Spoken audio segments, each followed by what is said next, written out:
الحمد لله خلق الزوجين الذكر والأنثى وجعل لكل دوره في الحياة الدنيا نحمده ونستعينه ونستغفره ونعوذ بالله من شرور أنفسنا ومن سيئات أعمالنا من يهده الله فلا مضل له ومن يضلل فلا هادي له وأشهد أن لا إله إلا الله وحده لا شريك له وأشهد أن محمدا عبده ورسوله صلى الله عليه وسلم وعلى آله وأصحابه ومن تبعهم بإحسان إلى يوم الدين أما بعد فاتقوا الله عباد الله يا أيها الذين آمنوا اتقوا الله حق تقاته ولا تموتن إلا وأنتم مسلمون يا أيها الذين آمنوا اتقوا الله وقولوا قولا سديدا يصلح لكم أعمالكم ويغفر لكم ذنوبكم ومن يطع الله ورسوله فقد فاز فوزا عظيما. Toutes les louanges sont à Allah, Seigneur et Maître de l'univers. Allah qui a créé l'homme, qui a créé le couple, il a créé l'homme et la femme et a attribué à chacun un rôle respectif dans la vie d'ici-bas. Et nous le louons, nous lui demandons son secours, son pardon, nous refusons auprès de lui contre les mauvais pensants de nos actions et contre les mauvais pensants de tous nos actes. Celui qu'Allah guide, c'est lui le bien guidé. Quant à celui que Allah égare, tu ne trouveras alors pour lui aucun allié pour le remettre ou pour le mettre sur la bonne voie. J'atteste qu'il n'y a de divinité hormis Allah, il est unique, il n'a pas d'associé.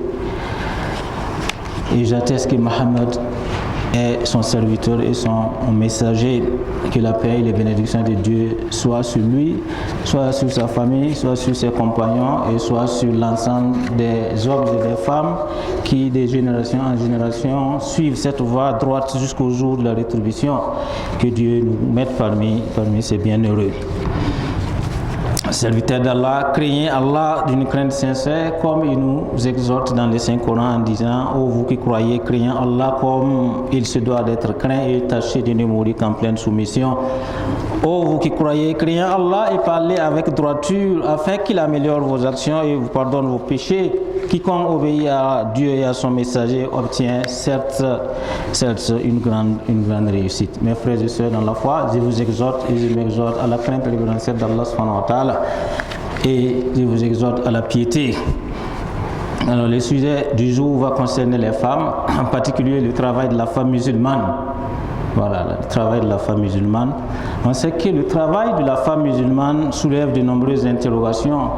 On s'est demandé souvent, est-ce qu'elle doit travailler, oui ou non? Ou si oui, dans quel secteur elle doit travailler? Sous quelles conditions? Y a-t-il des métiers qui sont interdits à la femme musulmane? Comment, en tant que femme musulmane, si tu as un travail, comment faut-il faire pour concilier son travail avec ta vie de foyer, avec ta vie dans ton foyer? Quand on sait l'importance de la présence et le rôle irremplaçable de la femme au sein de la famille. Alors, chers frères et sœurs, souvent, quand on parle des merveilleux compagnons du prophète sallallahu alayhi wa sallam, que Dieu soit satisfait de tous les compagnons, on oublie souvent qu'il y a eu aussi et surtout des femmes tout à fait extraordinaires qui étaient autour de lui. Donc, tout comme les hommes autour du prophète, puis salut sur lui, des femmes aussi ont occupé une place déterminante parmi les compagnons et leur apport dans le développement au temps du prophète sallallahu alayhi wa sallam était inestimable. Ces femmes-là ont cru au prophète, puis salut sur lui, ces femmes ont cru en son message et ces femmes-là étaient d'une contribution inestimable. Elles ont contribué à la préservation et aussi à la propagation de cette belle religion. Donc des femmes musulmanes se sont illustrées par leur foi, par leur richesse, mais aussi par leurs connaissances et leurs actions au service du développement de la Oumma islamique. Donc à l'époque, la femme était active dans la société au niveau professionnel. Elle était présente dans les domaines comme l'agriculture, dans les domaines comme l'artisanat, comme l'administration, dans des domaines comme aussi la médecine. Et on sait que la plus emblématique de ces femmes-là est bien bien sûr Khadija bint Khuwaylid, l'épouse du prophète sallallahu alayhi wa sallam, qui a été un soutien indéfectible pour le prophète, paix et salut sur lui. Alors, rappelez-vous le début de la révélation, quand le prophète, paix et salut sur lui, reçoit pour la première fois l'ange Jibril, il reçoit la révélation et qu'il était troublé, il était bouleversé, il avait peur. Qu'est-ce qu'il va faire? Il fait un retour à la maison. Il retourne auprès de cette femme-là, auprès de Khadija. Et Khadija, rappelons-le, qui travaillait, qui était chef d'entreprise, qui était la première femme à croire et à accepter le message de l'islam, et qui a consacré toute sa richesse et son intelligence au soutien du prophète, paix et salut sur lui. Et quand le prophète va lui dire, Khadija, couvre-moi, Zamilouni, couvre-moi. Quand ensuite il va expliquer ce qui lui est arrivé à sa femme, à ce moment-là, Khadija va dire au prophète, paix et salut sur lui, ce dont il avait exactement besoin à ce moment-là. Alors le prophète lui dit, j'ai peur, qu'est-ce qui m'arrive? Et Khadija va les rassurer en disant, sois plutôt content, par Allah, tu entretiens bien les liens de parenté, tu tiens un langage de vérité, tu prends en charge les démunis, tu apportes secours aux pauvres, tu donnes l'hospitalité à l'autre et tu viens au secours des gens en cas de difficulté. Par Allah, Dieu ne va jamais te déshonorer.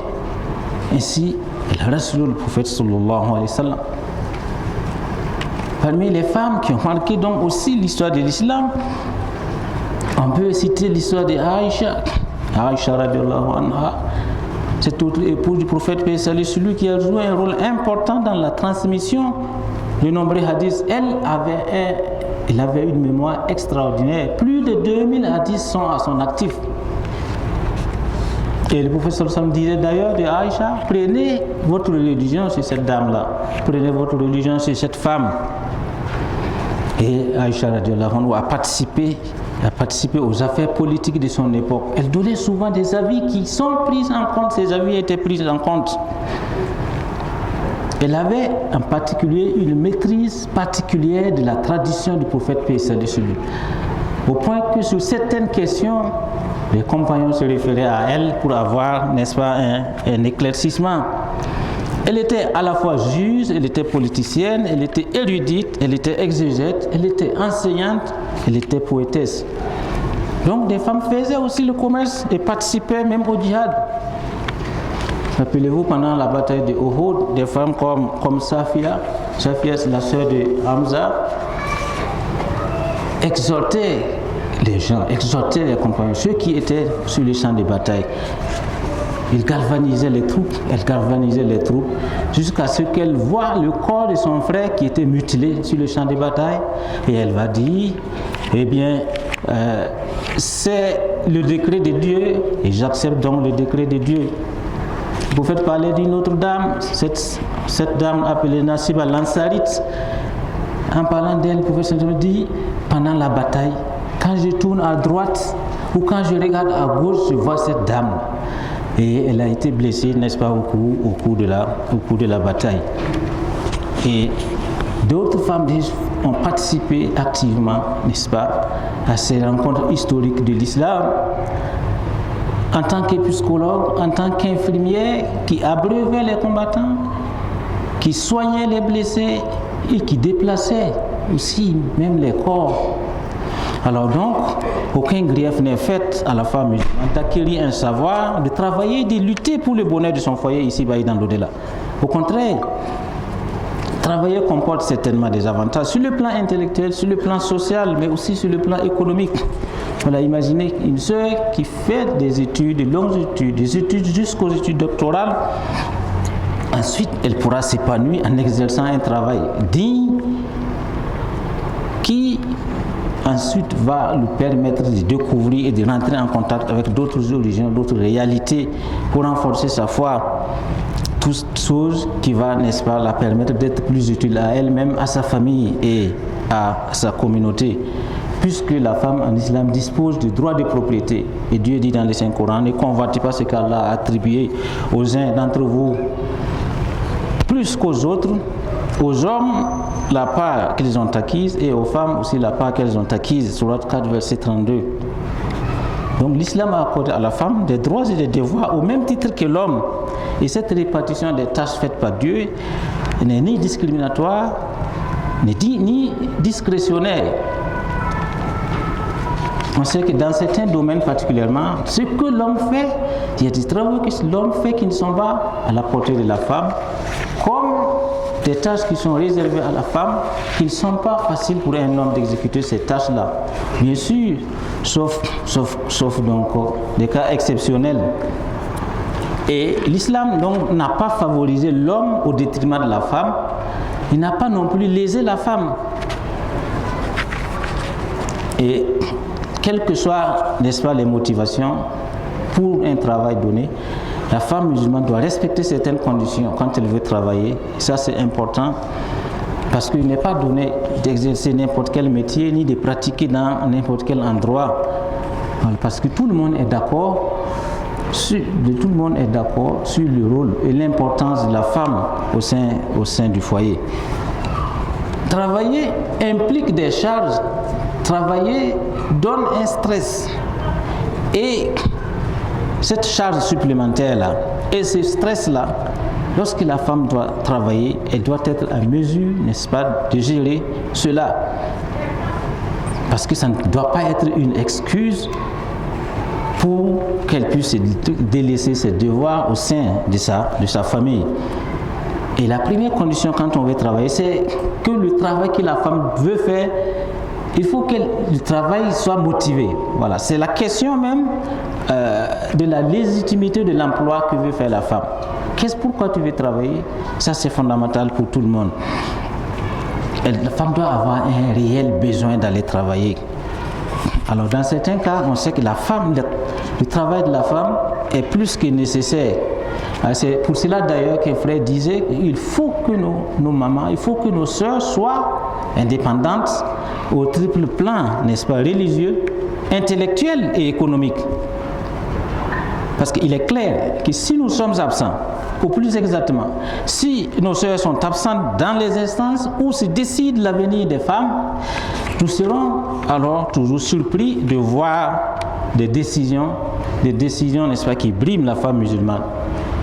Si vous prenez l'exemple du décès du mari d'une femme, et un mari ou un frère qui répond au décret de Dieu avant sa femme, qui laisse derrière lui veuve et enfants, ou des veuves et des orphelins, il est clair que cette famille-là, si la femme ne travaille pas, ce ne sera pas évident au jour, malgré la solidarité de la communauté autour d'elle. Parce qu'actuellement, on sait que nous ne sommes pas suffisamment organisés dans nos structures pour la prise en charge. Nous n'avons pas des créneaux bien établis, fluides pour la prise en charge des veuves et des orphelins. Et il est temps, n'est-ce pas, que nous pensions à ces choses-là. Ce n'est pas les exemples qui manquent dans notre communauté. Il peut arriver que le revenu dans le foyer soit insuffisant. C'est peut-être une raison de travail pour la femme. Alors le mari a un revenu qui est tout à fait insuffisant, alors qu'il faut préserver la dignité du foyer. On sait aujourd'hui que les exigences de la vie sont énormes. Voilà, de la question de l'habitat jusqu'à la scolarisation des enfants, en passant par le déplacement, la nourriture et la santé, les exigences sont énormes. Donc il peut arriver que les revenus du mari soient insuffisants et que la femme ait une opportunité pour apporter son soutien en travaillant, donc pour aider en particulier les enfants, pour que les enfants puissent s'épanouir et avoir une bonne éducation. Il y a le cas des métiers dits des métiers nations. Quand vous prenez les métiers de l'éducation par exemple, ou le métier de la santé, il est plus qu'urgent aujourd'hui d'avoir des femmes dans ces domaines qui sont très sensibles, le domaine de l'éducation et le domaine de la santé. Et l'activité que la femme va exercer ne doit pas comporter des interdits en islam. Voilà.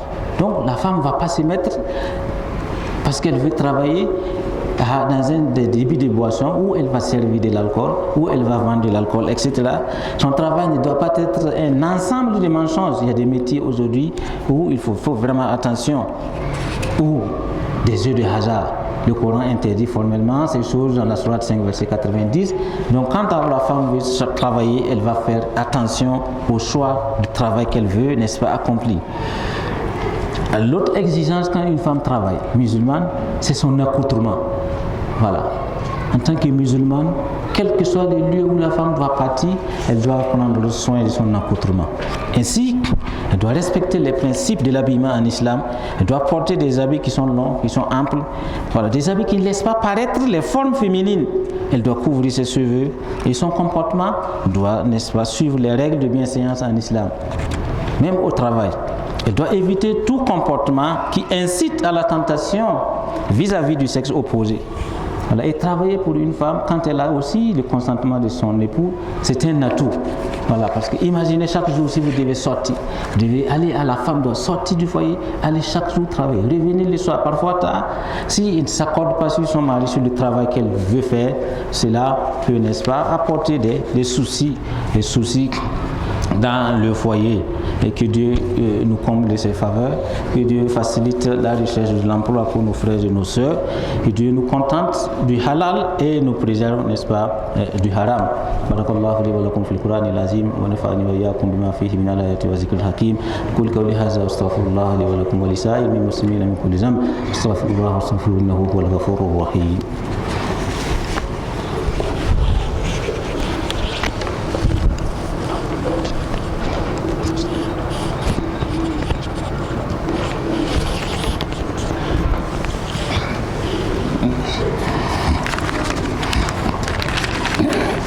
Alhamdulillah Rabbil Alamin wa akibatul muttaqin wa ala idwana ila zalimin wa ashhadu an la ilaha illallah wahdahu la sharika lah wa ashhadu anna Muhammadan abduhu wa rasuluhu sallallahu alayhi wa sallam wa ala alihi wa ashabihi wa man tabi'ahum bi ihsanin ila yawmiddin. Chers frères et sœurs, alors aujourd'hui il y a beaucoup de nos sœurs et de nos mamans qui ont un emploi, qui soit un emploi rémunéré, soit à leur propre compte. La grande question, c'est comment faire pour concilier ce travail-là avec son rôle ou ses responsabilités de mère ou de femme au foyer. Donc je disais tout à l'heure que quand la femme a le consentement de son époux pour son travail, cela va faciliter des choses, ça va permettre à son mari de l'aider, de l'accompagner, de mieux la comprendre dans l'exercice de son métier. Alors il faut savoir aussi qu'une femme qui travaille conserve toutes les responsabilités de mère et d'épouse dans son foyer. Voilà, elle doit pouvoir gérer la charge additionnelle, le stress et la fatigue supplémentaire que ce travail-là va occasionner sur elle. Voilà, ce n'est pas parce que vous travaillez que vous êtes dispensé, n'est-ce pas, de vos devoirs au sein de la famille. En ce qui concerne votre disponibilité sur le temps, en ce qui concerne l'attention que vous devez apporter à la famille, aussi sur l'écoute ou sur le plan affectif, le travail ne doit pas bouleverser tout cela.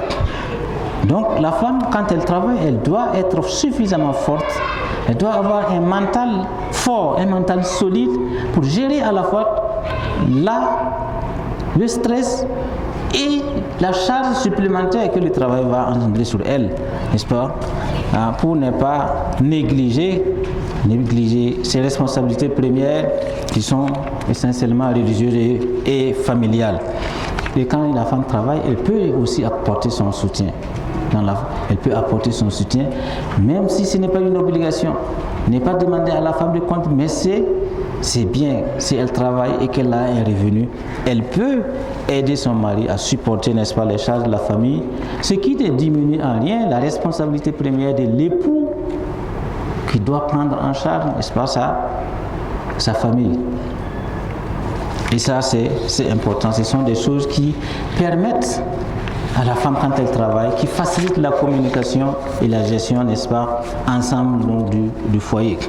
Alors, pour finir, qu'est-ce qu'il faut retenir? Il faut savoir que travailler relève plutôt d'un choix personnel de la femme musulmane, en concertation bien sûr avec son époux, Et selon les besoins financiers de la famille, selon sa capacité à concilier vie familiale et vie au travail, vie professionnelle, mais aussi selon l'apport que ce travail-là peut ou va apporter à la société. On doit tenir compte de tout cela, n'est-ce pas, dans le travail de la femme. Et toute chose qui n'est pas aisée aujourd'hui dans des sociétés laïques comme les nôtres, il ne faut pas surtout oublier les propos du prophète sallallahu alayhi wa sallam lorsqu'il dit « La femme est une bergère dans la demeure de son mari et elle est responsable de son troupeau et il lui sera demandé compte au jour du jugement dernier. » Alors un clin d'œil particulier à toutes ces femmes-là que vous rencontrez souvent le matin quand vous partez à la prière, qui sont soit sur des bicyclettes, soit sur des motos, transportant lourdement soit des légumes ou des condiments, parfois avec un bébé au dos, rejoignant les marchés et qui de cette façon-là entretiennent dans la discrétion les familles entières. De cette façon-là, prennent en charge la scolarité, les soins de leurs enfants jusqu'aux études universitaires. Mention également particulière à ces mères-là que l'on rencontre souvent la nuit, à partir des 0 heures, sur nos voies, sur les routes, en train de balayer, en train de nettoyer, tout en pensant à Allah subhanahu wa ta'ala. Pendant que vous êtes en train de prier chez vous la nuit vers 1h, 2h du matin, certaines de nos mamans sont sur les lieux de travail, sur la route, en train de rendre les lieux propres. Et le professeur m'a dit, quel que soit le travail que vous faites, faites-le de la meilleure des façons. Et il ne faut pas résumer aussi le travail de la femme comme un emploi seulement et au bureau. Toutes ces femmes qui sont au foyer sont des femmes qui travaillent. La femme au foyer et ailleurs, certains pays sont allés jusqu'à rémunérer ces femmes qui sont au foyer et qui font un travail, n'est-ce pas, extraordinaire. Qu'Allah préserve nos sœurs, que Dieu renforce l'entente dans nos foyers, que Dieu nous préserve de l'incapacité, de la paresse, de la lassitude, de l'avarice, que Dieu guide nos dirigeants, que Dieu réconcilie nos cœurs, qu'il protège notre pays, que Dieu ne nous abandonne pas à nous-mêmes et que Dieu nous maintienne fermement sur la bonne voie jusqu'à ce que, n'est-ce pas, nous allons le rejoindre. اللهم إنك عفو تحب العفو فاعف عنا اللهم إنك عفو تحب العفو فاعف عنا اللهم أعز الإسلام والمسلمين ودمر أعداء الدين ودمر الكفر والكافرين وانصر عبادك المجاهدين في سبيلك في كل مكان اللهم صل على محمد وعلى آل محمد كما صليت على إبراهيم وعلى آل إبراهيم وبارك على محمد وعلى آل محمد كما باركت على إبراهيم وعلى آل إبراهيم في العالمين إنك حميد مجيد ربنا آتنا في الدنيا حسنة وفي الآخرة حسنة وقنا عذاب النار إن الله وملائكته يصلون على النبي يا أيها الذين آمنوا صلوا عليه وسلموا تسليما اللهم صل على محمد وعلى آل محمد كما صليت على إبراهيم وعلى آل إبراهيم وبارك على محمد وعلى آل محمد كما باركت على إبراهيم وعلى آل إبراهيم في العالمين إنك حميد مجيد سبحان ربك رب العزة عما يصفون والسلام على المرسلين والحمد لله رب العالمين